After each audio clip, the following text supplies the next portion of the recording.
তাকবীরে তাহরিমার হালতে কখন হাত তুলবো?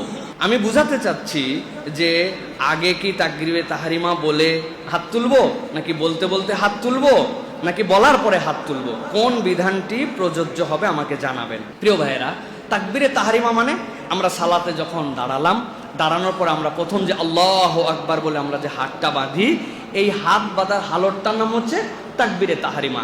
এখানে আমরা তিন ধরনের জিনিস করি। একটা হচ্ছে আল্লাহু আকবার, এরপরে হাত বাঁধলাম।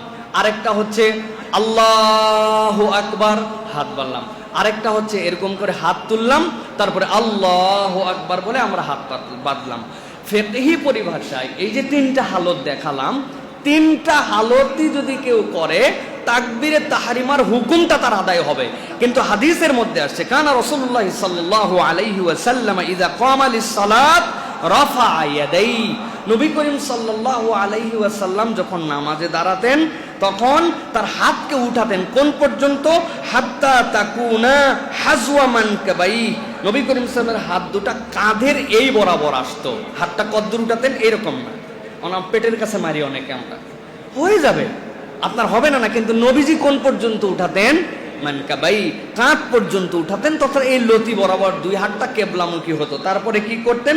সুম্মা কাব্বারা, এরপরে বলতেন আল্লাহু আকবার, তারপরে হাত বাঁধতেন। তাহলে আমরা সুন্নতের কাছাকাছি যে এই আমলটি করার জন্য চেষ্টা করব। আমরা প্রথমে হাত তুলে নিব আল্লাহু আকবার বলে, কিন্তু কেউ যদি আল্লাহু আকবার বলে বাঁধে অথবা আল্লাহু আকবার হয়ে যাবে, হাত এইটুকু তুললেও হয়ে যাবে, ইশারা করলেও হয়ে যাবে।